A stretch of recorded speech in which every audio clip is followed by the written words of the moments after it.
Welcome to USA Global TV and Radio, where our mission is to provide education, entertainment, hope, and inspiration. USA Global TV and Radio connects you with experts and audiences all around the world every single day to help you succeed in business and to live a richer life. Visit us at usaglobaltv.com to learn about career and life-changing training and mentoring programs like the Listening Mentor. Subscribe to our newsletter to stay informed about our special programs and offers. Discover how you can become a guest on one of our shows or a host or producer of a USA Global TV and Radio show of your very own. That's USA Global TV and Radio, where the doctor is always in.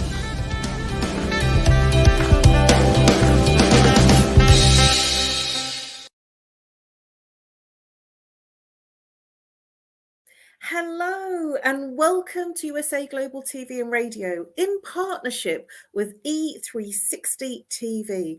A very, very warm and wonderful welcome to our viewers, our new viewers on E360 TV, and a wonderful warm welcome to our normal viewers and anybody that's new that's joining us from around the world on USA Global TV and Radio. And good morning to those ones tuning in the morning, good afternoon and good evening. Our show today is A Woman's Prerogative. My name is Caroline HEWARD and I'm known as the Harley Street Stress Expert. In the background, we have Dr. Jacalyn Kerbeck, who is going to be doing an incredible job on the broadcasting side of things. So let's welcome Dr. Jacalyn Kerbeck in the background. A very warm welcome to everybody that's here on the live broadcast and everybody here on the live broadcast replay.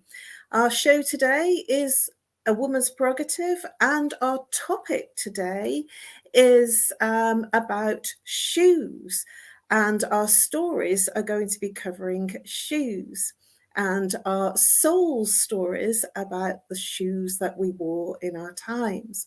A very, very warm welcome to one of our panelists, all the way from Africa, is Jenetta Barry. Please bring in Jenetta Barry. Hello, Jenetta. Hi. And how are you?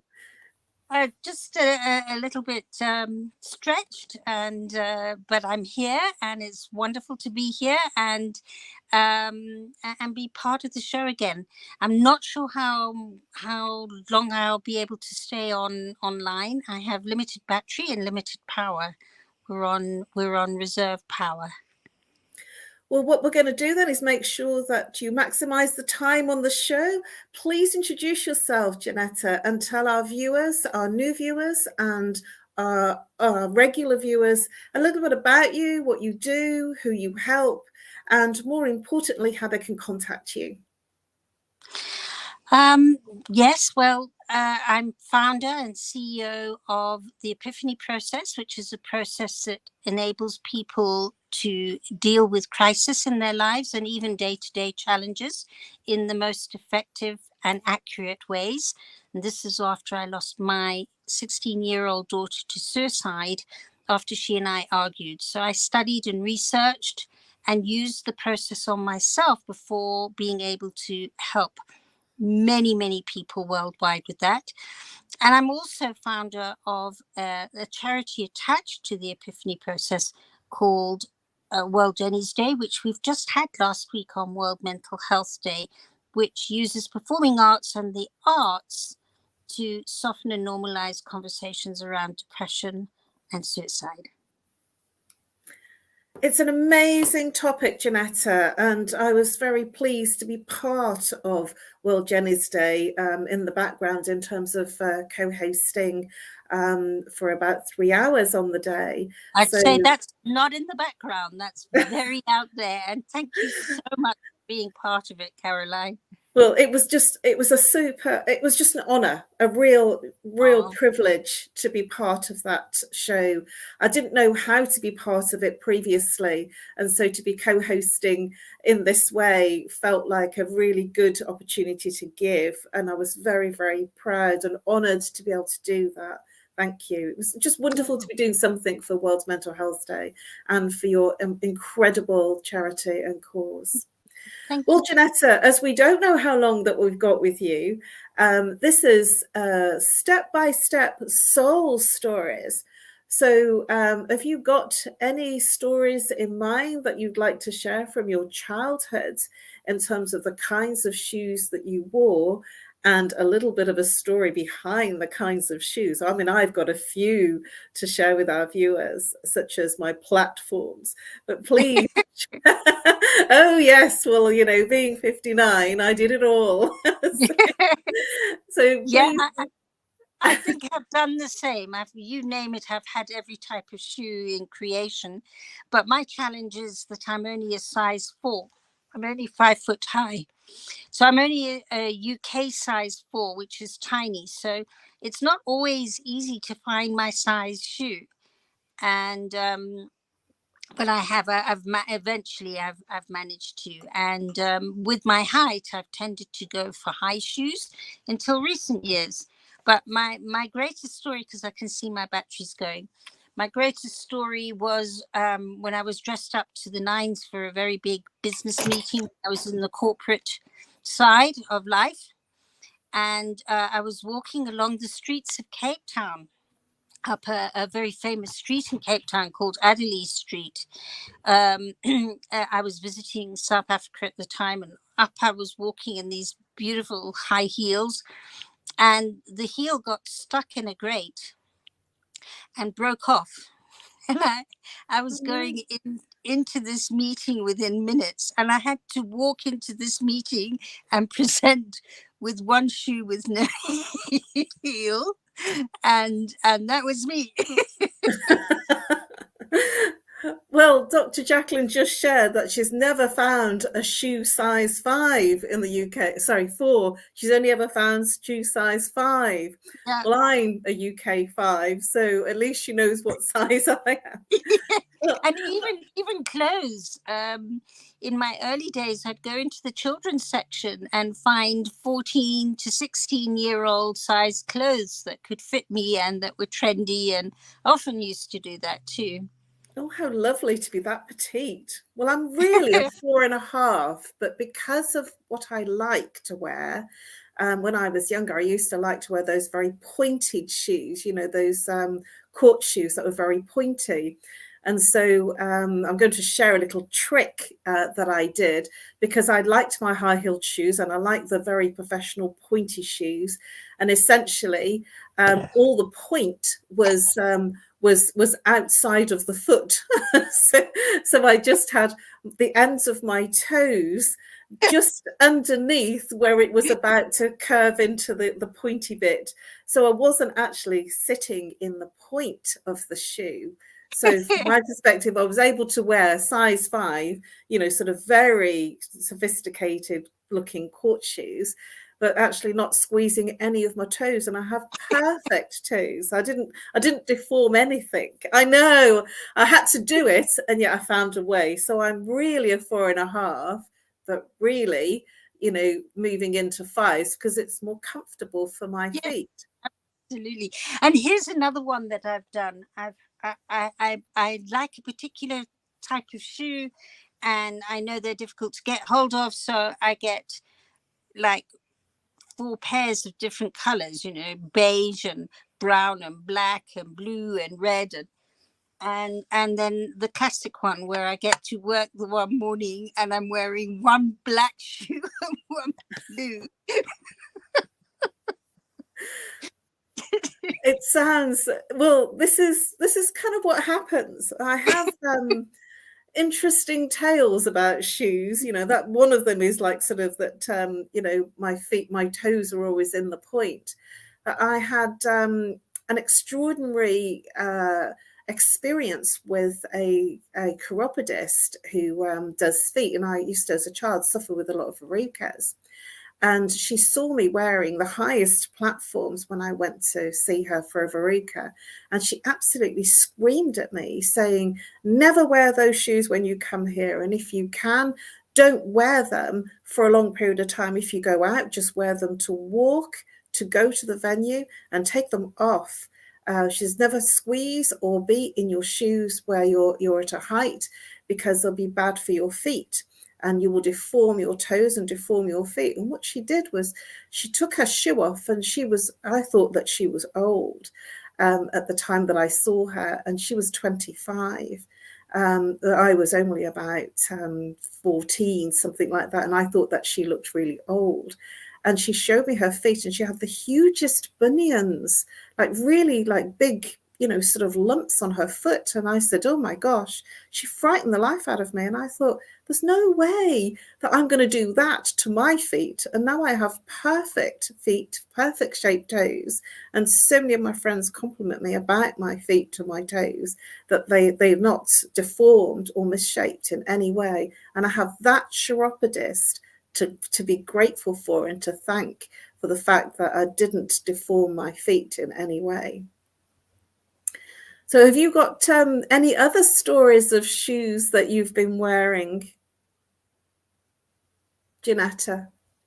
Right, Janetta has actually dropped off. So I'm going to continue sharing stories about incidents and challenges and interesting things that have happened to me.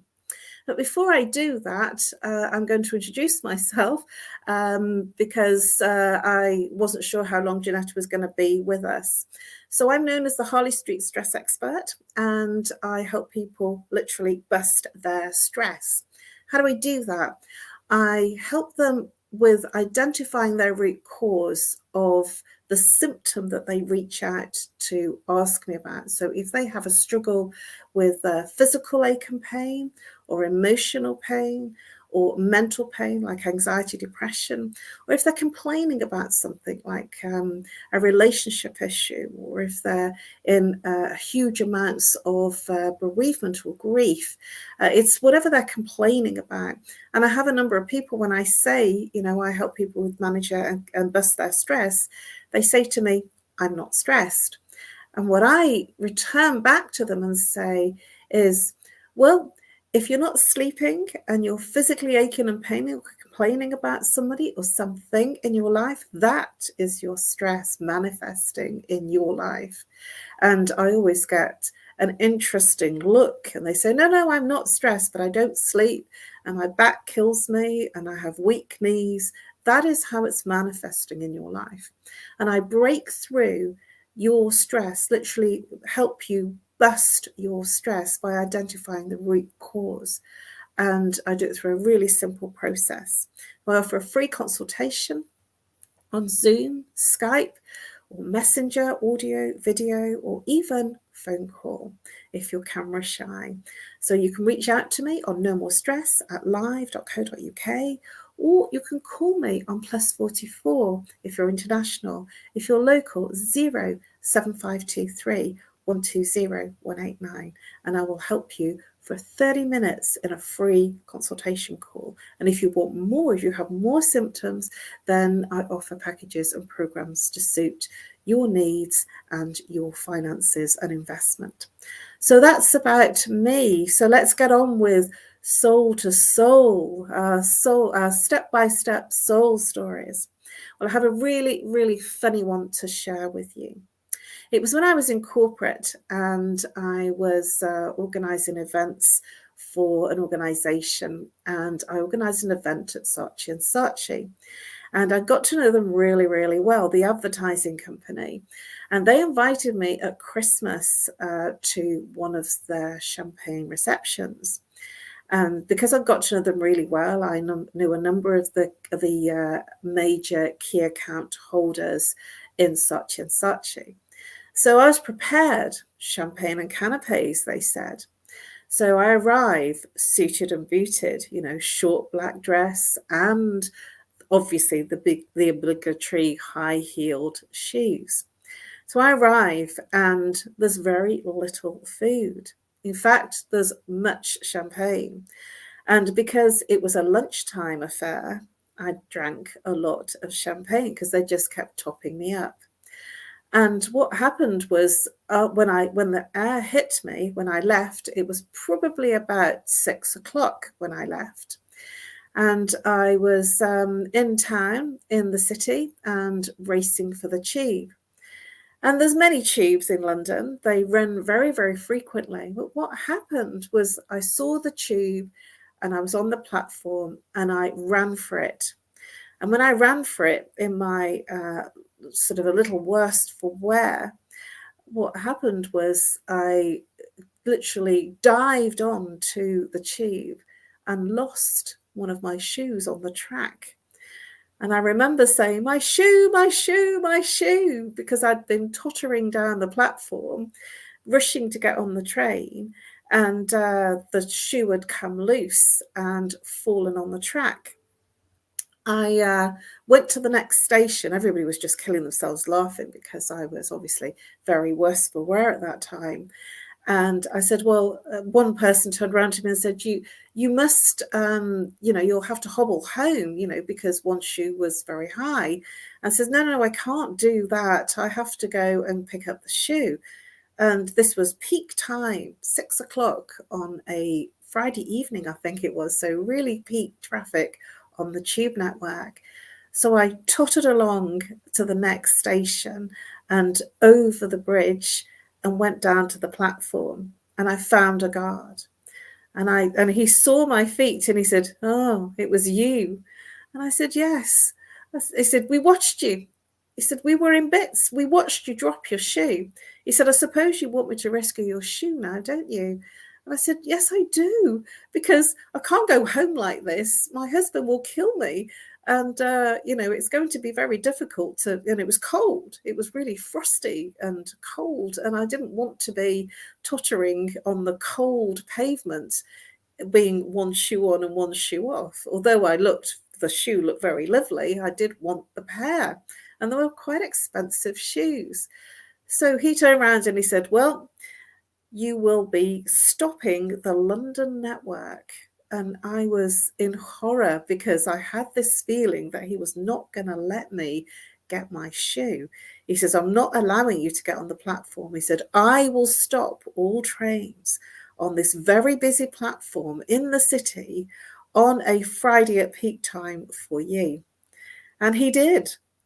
He stopped all the trains. He stopped the track being live. And he went down, picked my shoe, and I'm standing there feeling quite embarrassed, but actually relieved, because I had this feeling that he wasn't going to let me have my shoe.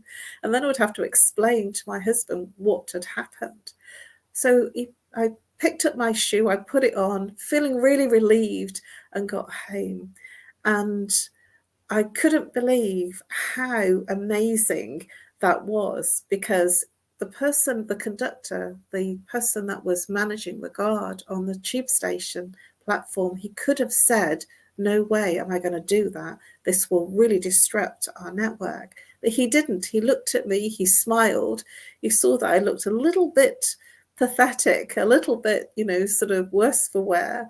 And he took sympathy on me and he rescued my shoe. So I've been whining and dining out on this story for a long, long time because it was so funny. It was the time I stopped the London network on a busy peak time day.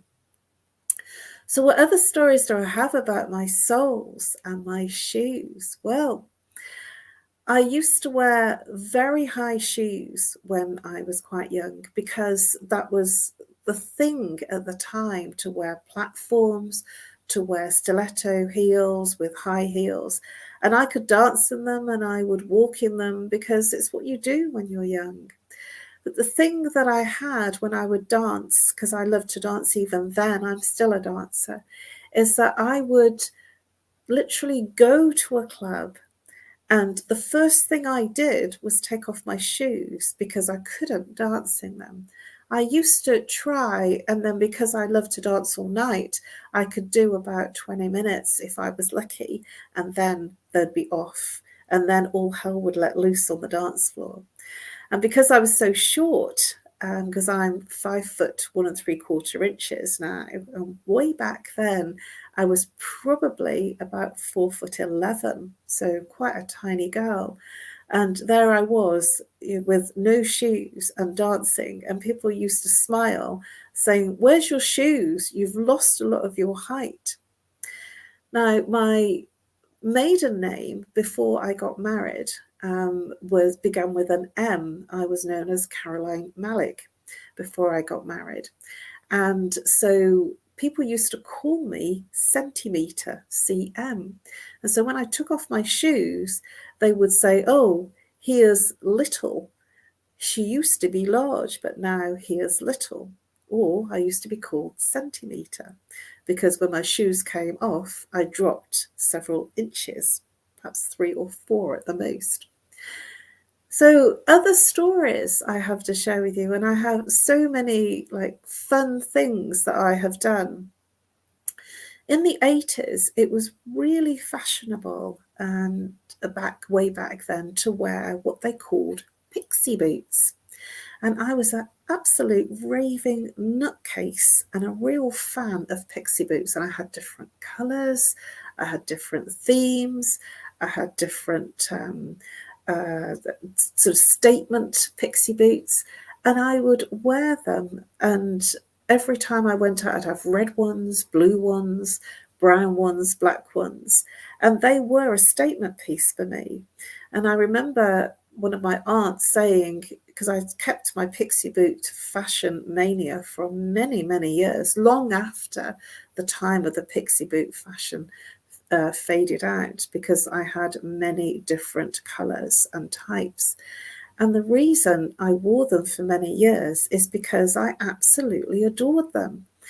And when I stopped being able to get them, I was still looking for them because they were so comfortable. And I loved them so much because it was almost part of my identity, part of how people recognized me when I was hanging out, or, you know, sort of just going out with my friends for a drink rather than dancing and being suited and booted, you know, going out in casual and just going to the shops. I would wear those pixie boots, and people would see me coming in my pixie boots. And for one of my aunties to turn around and tell me that that was just something that I did, and she remembered them because it was what I was known for. And when I couldn't find them, I was really, really disappointed and actually quite upset that my pixie boots had gone away. And one of my friends, who's a musician, and bless him, when I shared the story of my pixie boots, and I said to him that I really love them and I can't find them anymore. And he told me that he knew of a store in the middle of London. I think he said it was Carnaby Street. It was somewhere really posh in town. And he said, well, look, if you like pixie boots, I know where I can get some for you. And he said he would gift me a box and a pair of pixie boots. And then I forgot about it, and I'm sure that he forgot about it. And then when I met up with him, and it was several months later, he gifted me and presented me with a big box, and I forgot what it was. And it was a box with a pair of pixie boots in, and they were bright blue. And I was so excited and relieved and all sorts of feelings of euphoria and reminiscing of what it was like to wear pixie boots when I was a child, and for many, many years when they became out of fashion. But they became part of who I was, part of who I stood for, and part of my identity. And I was really grateful because that pair of pixie boots that my beautiful friend gifted to me was a gift probably about 5 years ago. So when I'm 54, 55, I then reunite myself with a pair of pixie boots. So I have other things that I have done in boots and shoes. I am a bit of a shoe and boot fiend. In fact, not all of my boots and shoes are unpacked in my new home. I'm not quite sure where to put them all because I had different places. When you move to a new home, it's a little bit like a jigsaw puzzle that you have to find places to put different things in. And so this particular series of boxes that I uncovered, because I was missing my boots and missing my shoes and my sandals, and I had a range of different sandals and a range of different coloured boots and types of boots, and I was just hanging out in the one pair of sandals and the one pair of boots when the weather turned wintry and rainy here, and I was starting to miss my boots and my shoes. And so I started to unpack, and I found a lot of my boots and shoes, and I put them on top of the wardrobe because there's a lot of them, and I keep them all in the boxes that I've bought them in. And somebody came round to do some work for me. It was one of the handymen, and he turned around, he looked up, and he said, "You like your shoes, I see, and you like your boots." I says, "Yes, and that's not all of them." And I like to hide all my shoe boxes and shoes. And the reason for that is because usually people turn around and go, "Wow, that's a lot of boots and a lot of shoes." And from my perspective, it's a bit like when a woman likes her handbags. I have a lot of handbags, but not as many as the boots and shoes, because there's never enough from my perspective. There's always more to get. And it's one of the reasons that I buy in bulk as well. When I go out shopping for shoes or boots, I tend to buy maybe 3 or 4 or even 5 pairs at once. And one of the reasons for that is I'm so particular and pedantic about the shoe or boot fitting perfectly, because of what that chiropodist showed me when I was young. When I was so young and very impressionable, seeing those carbuncles and her bunions really frightened me, because I didn't want to be deformed in the feet, and it really frightened me what I saw. So if it doesn't fit, I'm never the type of girl that will squeeze in. I will never squeeze into a shoe and wear it in. I don't believe in that philosophy. And I've seen many people wearing plasters and corn pads. I've never been that type of girl ever, because if it doesn't fit and if it feels a bit tight, I just won't wear it. It has to be really comfortable. Otherwise, I won't buy it. And I've bought shoes where I felt comfortable, and then I've just walked and gone out with the shoes for once, and then they've hurt because my foot has slipped, or it's like sort of the heel is too high in terms of where it touches the skin, and I've literally stopped wearing them. Worn them once, so I have a lot of shoes that I have only worn once, and those lots of pairs that I need to sort. I have another little thing that I do with shoes and boots. I'm not a big gym person. In fact, I'm pretty hopeless at incorporating exercise and going to the gym, probably because I've just got so many other things that I do and that's going on. And so one of the things that I do is I like to incorporate the things, exercise, in my everyday. And in doing that, I look for solutions. That's the kind of person that I am. I'm a solution person. And I like to look for ways that I can incorporate some type of exercise without having to make a special trip to the gym. So how do we do that? Well, a long time ago, there was such a thing called trim sole. And trim sole was an exercise sandal and an exercise boot. And I used to buy all sorts of colours of sandals and boots with trim sole.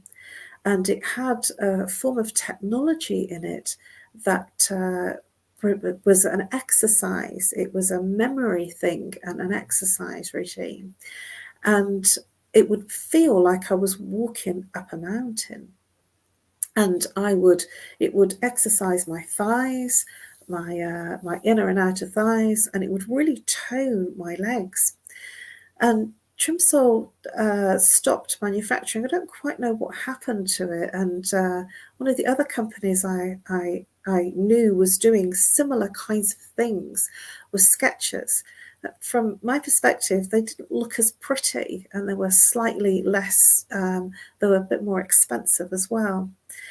But I put my head on in terms of creating what I wanted, and I knew the kind of look in terms of sandal in the summer and boot in the winter. And so I found, by visualizing what I was looking for, so something pretty, something elegant, something that was practical, something that worked in the weather and also looked pretty. And I found exactly the kind of boots and sandals that I was looking for. And I've now got a range of different colours and different types of Skechers boots, which are exercise boots, and a range of sandals. And I've also found other brands as well that I wasn't aware of, and when Skechers were not available, or the type of pretty boot, or, you know, sort of that didn't look like a clunky boot or sandal were around, I was looking at other brands. And what I would say there is, it's really interesting that when you focus on something that you like and that you want in your life, it's possible things open up for you to find what you're looking for. And I found a couple of different ranges of boot and sandal in the summer and in the winter. And now I've got a whole range of boots and shoes and sandals that are not only pretty, elegant, and they're fit for what I'm looking for in terms of they look nice and they look pretty. They also are practical and really functional. I'm not a person that wears trainers. I've never been able to get into trainers. One of the reasons for it is that the thing at the back is quite high on the heel. And I had a pair of trainers when I was quite young, and they really hurt. And like I said earlier on, I'm not the type of person that would want to be in a trainer that really hurt, or any type of footwear that hurt. And so I was looking for solutions. And so where most people will probably choose a pair of trainers, I never got into the thing of looking at trainers. I actually found other solutions. So I found boots and sandals. And I remember when I went to see my family about a month ago, and one of my brothers, I was chatting to one of my brothers, and he noticed the sandals I was wearing. He said, "Oh, those are really pretty." He said, "It's got an S on." He said, "The only brand that I know with an S on is Skechers." And he says, "But those don't look like Skechers." I said, "Yeah." I said, "I have a thing about pretty sandals that don't look clunky or uncomfortable." And he says, "Well, yeah, Skechers are not usually known for looking pretty and looking, you know, sort of less clunky." He says, "But that really looks nice." And I says, "Well, I've got a thing for finding exactly what I'm looking for." And so even my brother was surprised, and he says, "Oh, I'll have to go and look to see if I can find anything there." So in the perspective of looking for comfort, looking for prettiness as well as practicalness, I always find what I'm looking for. And so I have a whole wardrobe, literally, of shoes and boots and sandals. And I'm still finding and looking for places to hide so people don't see how many I have. And even though I'm doing it on live TV and broadcasting to everybody, that I have a lot of shoes and boots and sandals. And it's just, you know, different people have a thing. One of my things is shoe, sandal, and boot thing. And I do like the different types because it gives me choice. I never know what to wear or what I want to wear, but I have choice. So what else can I share with you on shoes and boots and soles and fashion? Do you remember, if you're old enough, back in the 70s, there was a thing about platforms, and they had, and if you're too young to know what I'm talking about, the platforms had a huge wedged heel and sole. And some platforms were so big that the sole and the heel joined together. So you were walking on 3, 4, 5-inch heels and soles. So it was almost like you were on a little brick wall on shoes. And I know it sounds really crazy now, but it's what we did. You know, there was only 3 channels on TV at that time. And so what happened is, in that, from the place of only being 3 channels on TV, then there was little or less choice to look to see what else was on. And so people were watching the same programs, the same adverts, because there wasn't the range and the complexity of channels that we can choose from in today's world. And so because there are only 3 channels, and the BBC in England didn't have any adverts, obviously you were seeing the fashion in the shows, the comedy shows, on Top of the Pops, where we watched our pop shows and what was in the charts. So there was a comfort in seeing what was in fashion very quickly. And when the platforms were in fashion when I was quite young, my mum used to tell me off. She'd say, "No, I'm not having you wearing those, you'll ruin your feet." And I would still get around that by saying I wouldn't wear them for a long period of time. I would wear them to be seen that I was being in fashion, but I wouldn't wear them all night, and I would be sensible. And sensible I was. What that did was it gave me height. It made me look taller, and it made me feel like I was able to speak at the same height as everybody else. And this was something that I used to have as an allegiance with wearing high shoes, that wearing high shoes meant that I was as tall as the person and the people and the group that I was speaking in and with. And when I was young, that was very important to me because I felt like a very short person. I was, used to be called centimetre or caterpillar, or I was always approached, and people would say, "Oh, you're very tiny," and it had a significant impact on my confidence. And I felt that to be taller would actually raise my confidence and my personal self-esteem. And so wearing high shoes was a huge deal for me. It was a huge thing that I had to feel, I felt comfortable and confident to do. And even though sometimes it was uncomfortable to stay in them, I wanted to be seen as taller. And I think sometimes I used to hear some girls saying, "I wish I was petite like you." Actually, I wished I was taller. We always want something that the other person has, that we have, and that they have, and that we want, and we're never quite happy with what we have.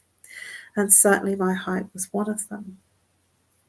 But moving on a number of years, and as I got older, something changed in the fashion, and I met kitten heels. And it was at a time that I was exhausted wearing high heels, and yet still did, because I wanted to be seen as being tall, and I wanted to be seen as wearing a fashionable court shoe. But when kitten heels came in, I was in seventh heaven, because it had that lovely look, that lovely court shoe look that I wanted to feel in my dresses and in my outfits. And actually what it had was a lovely little heel, and a kitten heel is only about this high. You can get an inch kitten heel. And so you're not walking with your feet like this and causing a problem in terms of your balance on your feet. I never really was enamored with the very, very tall shoes, the ones that make you walk like this, that are really high, because I got to a point when they came out that I'd met kitten heels. And I must say, even though kitten heels are out of fashion now, I think, I'm still a kitten heel fan. And I have various various shades of colours and different types of kitten heel shoes. And I love my kitten heels because it means I can be comfortable, stylish, practical, and yet feel very feminine. And one of the things about wearing heels is that it helps me feel more feminine, and it gives me an air that I will walk differently in heels. And so it being in heels, from my perspective, it makes me feel much more in alignment with who I want to be rather than who I need to be from a practical place. And from a practical place, I will wear my exercise boots because I want to make sure that I keep toned and keep fit. And the very reason for that is because I don't go to the gym. I have one more story to share with you, because there's always one, isn't there? And this is a really funny story. Obviously, at the time when I was in corporate, I would go to a lot of champagne and canapé type receptions where there was much drink and very little food. And so it wouldn't take me much. I was always a lightweight, and I was always just a few glasses, and I was pretty merry and tottering around. And one particular evening, I was at a champagne and canapé reception, and I won some prizes. I won the raffle prize, and I also won a big basket, a big display of a flower arrangement. So I had, I think I won a bottle of champagne, which I could carry on my arm, and this huge basket, a planter basket, which was absolutely huge, and I had to carry it with both hands. So I had my handbag, I had the champagne in over my arm, and I was carrying in my two hands, tottering down the street.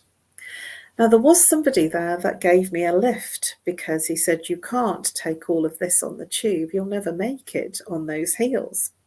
And what he did was he said, look, I've driven here. I'm going to give you a lift.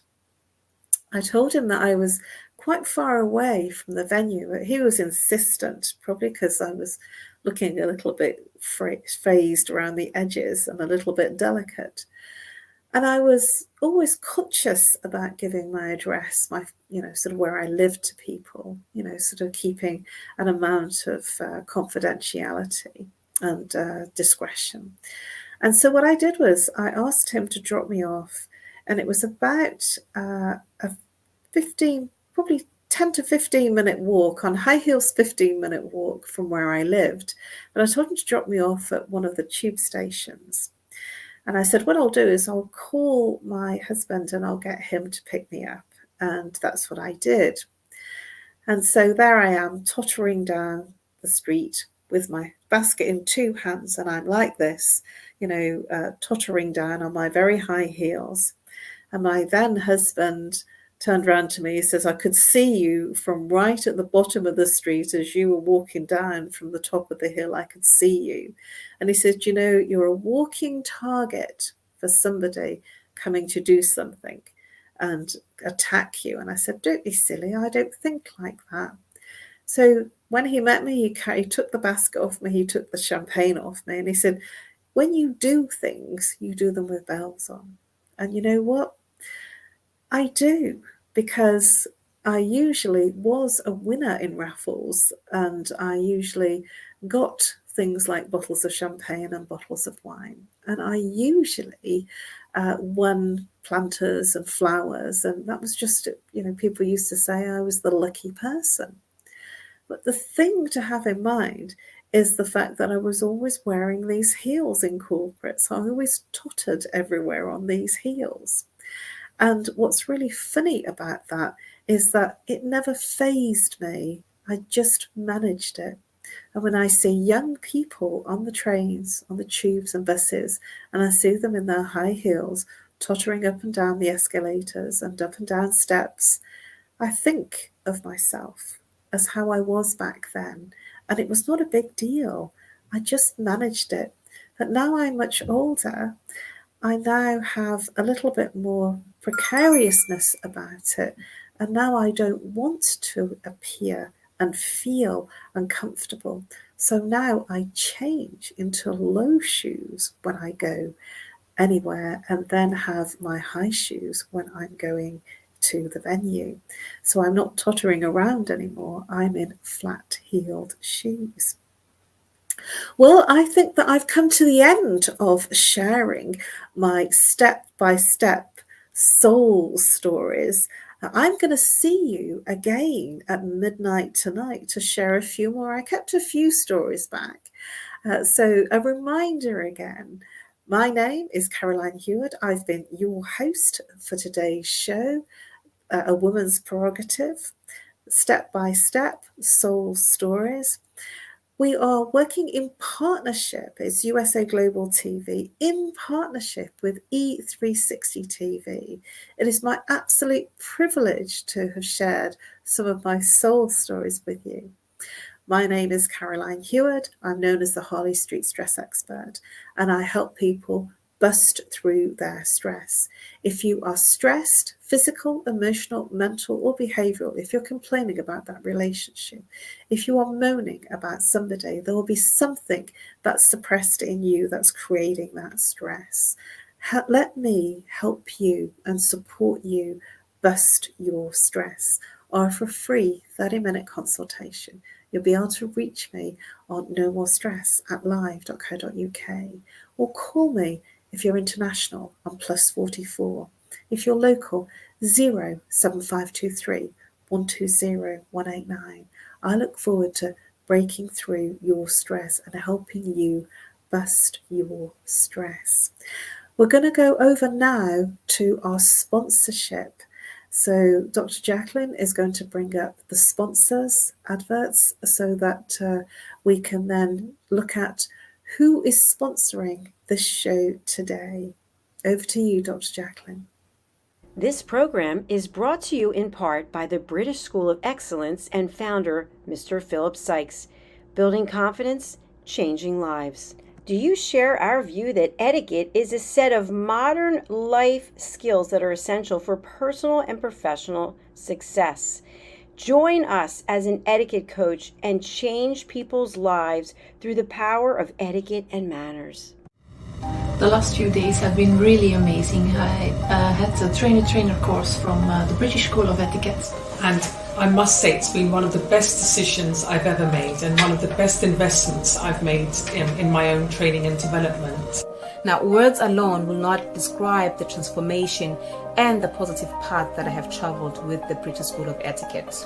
I find I learned a lot from the lessons this time I came. The last few days with the British School of Etiquette have been fantastic. And what I've learned now is really beyond my expectations. This is the most rewarding experience and the best investment I have made this year.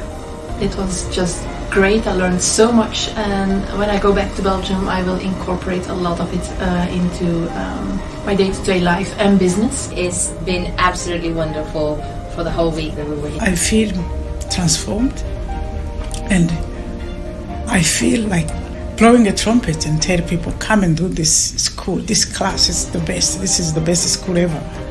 You should take it. It will change your life immediately. I am now able to teach other people how to bring the best of them. Thank you. Thank you, PREEZ. Thank you. Thank you so much. Thank you. Thank you to our clients for their testimonials on the Train the Trainer program. Our exponential and global growth is so significant that we have evolved from the British School of Etiquette to the British School of Excellence, where we're investors in people. Let us invest in you and your career. Contact us to become an etiquette coach. Go to thebritishschoolofexcellence.com.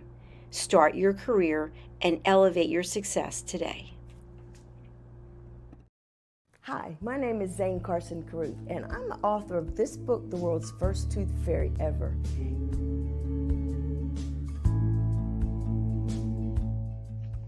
Reading is magic. Studies have shown that reading to your children lays the foundation for greater success in life. Reading helps develop language and vocabulary skills. It helps improve memory, and it encourages curiosity and inspires creativity. The benefits are immeasurable, and as a parent, you'll benefit too. In only 10 or 15 minutes a day, you'll be creating more memories and a bonding experience that will last for years to come. So take time to read to your children. Read them books about things that engage and interest them. Tales of fairies and magic fascinate children, and as everyone knows, the Tooth Fairy is at the top of the list. If your child loves magic, wands, adventure, and what child doesn't, you'll love reading them books from the trademarked series The World's First Tooth Fairy Ever. Follow along as Abella, the world's first tooth fairy, accidentally starts the tooth fairy tradition. Learn the tricks of being a professional tooth fairy in the book Abella Starts a Tooth Fairy School. Your child's imagination will soar as you read the adventures of Abella and her magic wand.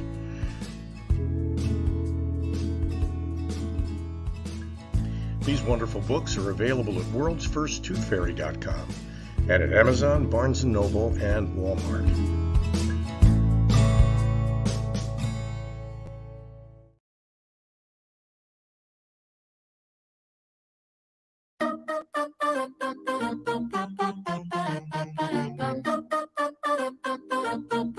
If I look into your heart, are you looking back at me?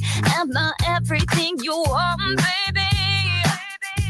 If my heart was in your hands, would it be for you and me? Would you wanna keep it close, baby? Right on time, find the right guy, the one I dreamed he'd be. Give it all that you can, stumble and fall. Love will set me free. Baby, baby, baby, don't you know you drive me crazy? I love the things that we do. Baby, baby, baby, if you say that I'm your lady, 'cause I can't stop thinking of you. If you told me to my face, you would lie right through your teeth. Would anybody know this is meant for me? I'm not the one to cry or throw my heart away. Can you show me all your loving? 'Cause I'm tired of these games. Right on time, find the right guy, the one I dreamed he'd be. Give it all that you can, stumble and fall. Love will set me free.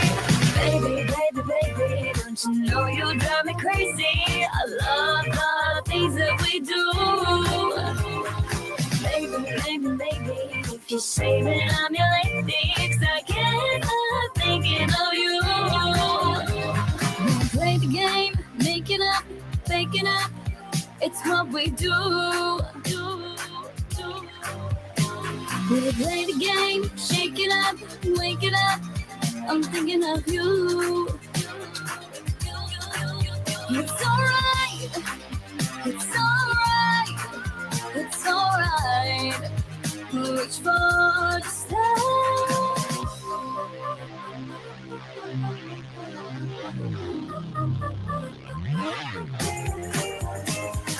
Baby, baby, baby, don't you know you drive me crazy?